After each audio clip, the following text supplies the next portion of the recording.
오늘 본문을 가지고 스토리를 쌓는 삶이란 제목으로 말씀 증거합니다. 한 5년, 10년 전부터요, 우리 청년 사회를 일컬어서 소위 스펙 사회, 스펙 공화국이라는 말을 우리가 사용하고 있습니다. 그 어느 때보다 취업난이 심하다 보니까 취업 준비생들이 엄청난 스트레스를 시달리고 있습니다. 여러분 혹시 그 취업할 때 스펙이라고 들어보셨습니까? 취업할 때 스펙. 이 5가지 기본 스펙과 3가지의 추가 스펙이 있습니다. 그래서 8가지 해서 8대 스펙인데요. 먼저 기본 5가지 스펙은 학벌, 학점, 토익 점수, 어학연수, 자격증이라고 합니다. 어느 학교에 졸업 평점 몇 점, 토익 몇 점 이상, 그리고 어학은 1년 갔다 왔는지, 또 어떤 자격증이 있는지 이것을 기본적으로 대학생들이 다 쌓는다라고 합니다. 이 정도만 해도 대단한데 저는 사실 학벌과 학점 외에는 아무것도 없거든요. 운전면허증 하나. 근데 여기서 끝나는 것이 아니라 더 쌓은 학생들 중에는 더 스펙을 쌓는데 3가지를 더 쌓는다고 합니다. 뭔가 봤더니 인턴 생활, 사회봉사활동, 그리고 공모전과 같은 대회에 나가서 수상한 경험. 이것을 총 8대 스펙이라고 합니다. 혈안이 되어 있는 거죠. 우리 청년들이 이것을 따기 위해서. 대학 생활이 낭만적이다라는 것은요, 7080 시대의 이야기입니다.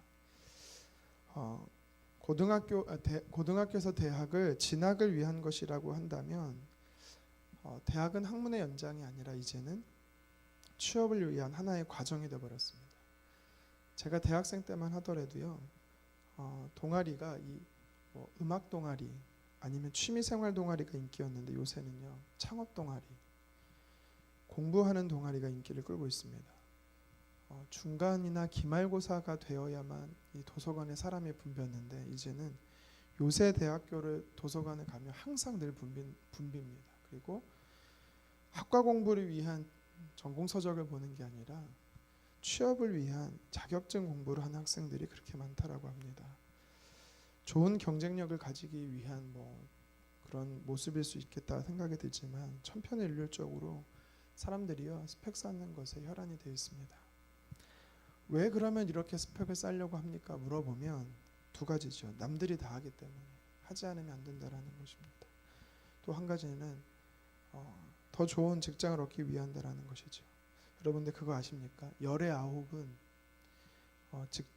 직업군 중에 열의 9은 스펙이 필요 없다라고 합니다.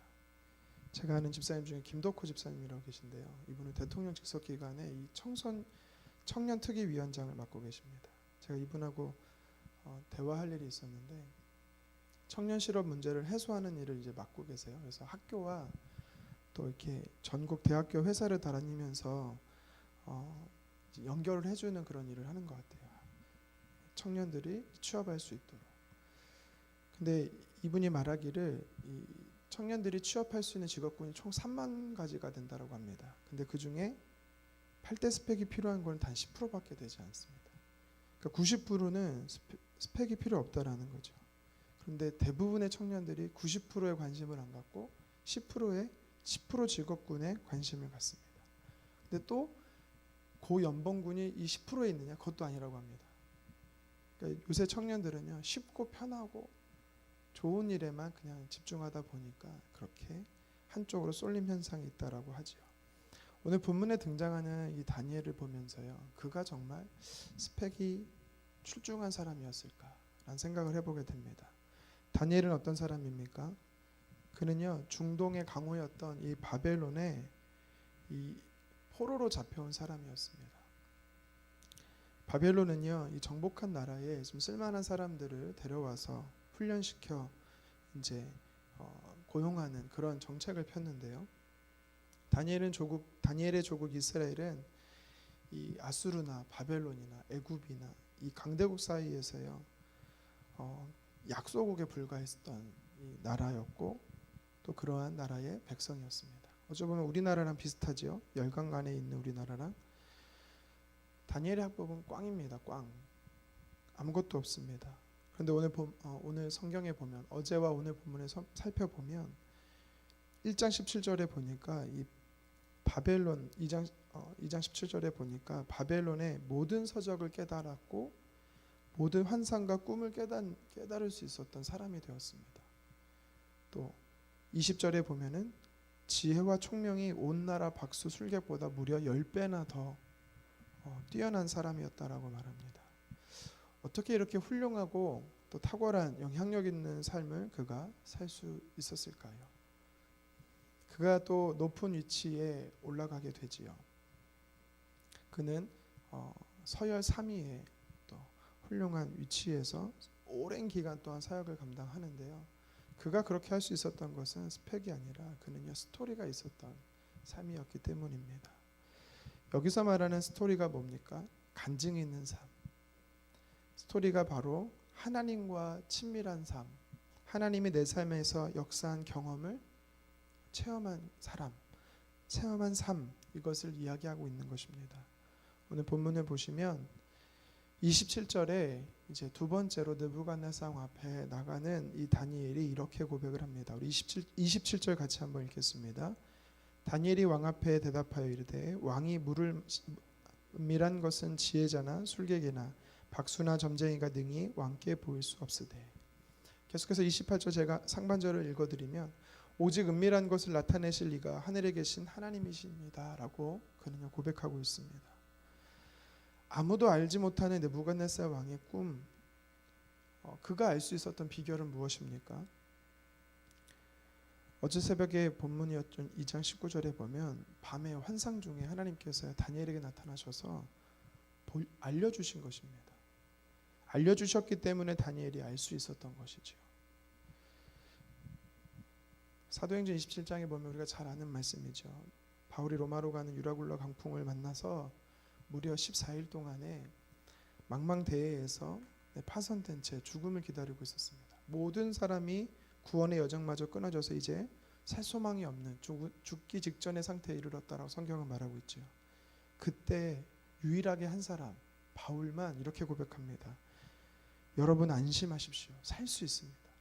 그가 이렇게 고백할 수 있었던 이유가 뭡니까? 그 전날 밤에 하나님이 천사를 통해서 바울에게 나타나신 것이죠. 그래서 말씀하셨습니다. 너는 여기서 죽지 않고 로마로 가서 가이사 앞에 설 것이고 너와 함께한 사람도 다 살게 될 것이다. 이것이 바로 바울이 경험했던 스토리입니다. 성경에서는요 이사야서 46장 10절에 보니까 이런 표현이 있습니다. 내가 시초부터 종말을 알리며 아직 이루지 아니한 일을 옛적부터 보이고 이르기를 나의 뜻이 설 것이니 내가 나의 모든 기뻐하는 것을 이루리라 하셨노라. 무슨 뜻이냐면 하나님께서요 하나님이 기뻐하신 뜻 안에서 시작부터 마지막까지 미리 알리신다라는 이야기입니다. 다시 말하면 하나님께서요 하나님 뜻이 있으시다면 아직 일어나지 않은 일이라 할지라도 미리 말씀하신다라는 겁니다. 오늘 본문에는 다니엘에게 하나님께서요 한 사람에게 은밀하게 알리신 일, 아무도 알 수 없는 일을 하나님께서는 다니엘에게 알리셨습니다. 이것이 바로 스토리인 것입니다. 여러분들은 미리 말씀해 주신 하나님의 은혜를 경험해 보신 적이 있으십니까? 저희 과정에도 이런 경험이 몇 번 있었는데요.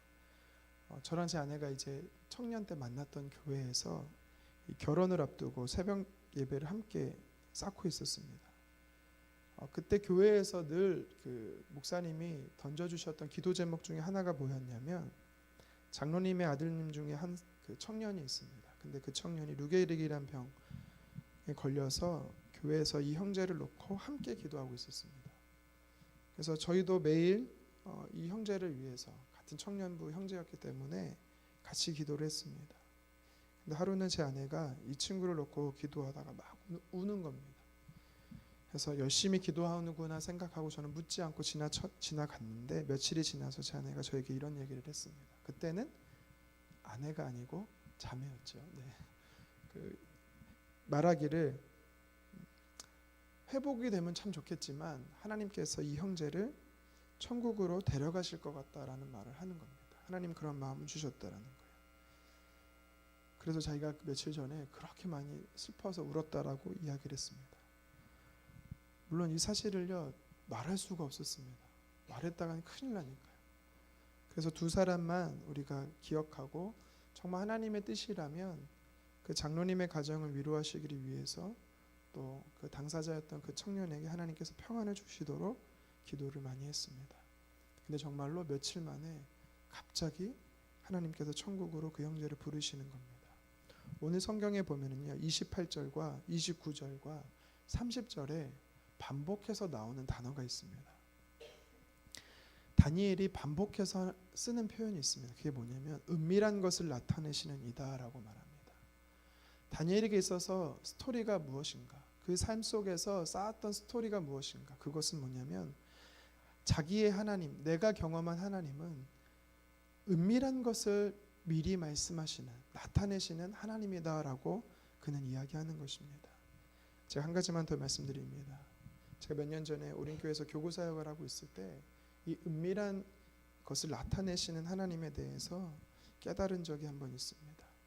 순신방을 할 때인데요, 순장님의 가정에서 순원분들과 함께 예배를 드리는 날이 있었습니다. 그 현장에 누가 참석을 했냐면 순장님의 시어머님이신 이풍실 권사님이라는 분이 참여를 하셨습니다. 당시 그분의 나이가 84세였는데요. 기력이 몸이 약해서 밖을 나가지를 못하세요. 교회는 잘 출석을 못하셨는데 그래도 의식은 있고 대화는 하십니다. 정정하셨어요. 걷지만 못하셨을 뿐이지 정신은 정정하셨는데요. 그날 제가 예배를 인도하기 위해 순장님 댁에 들어갔을 때 권사님이 계셔서 인사를 드렸습니다. 그런데 그분이 저를 반갑게 맞아주시면서 이렇게 인사하시는 겁니다. 똑같이 생겼네요. 똑같이 생겼네요. 무슨 뜻인가? 제가 누구를 닮았다는 이야기인가?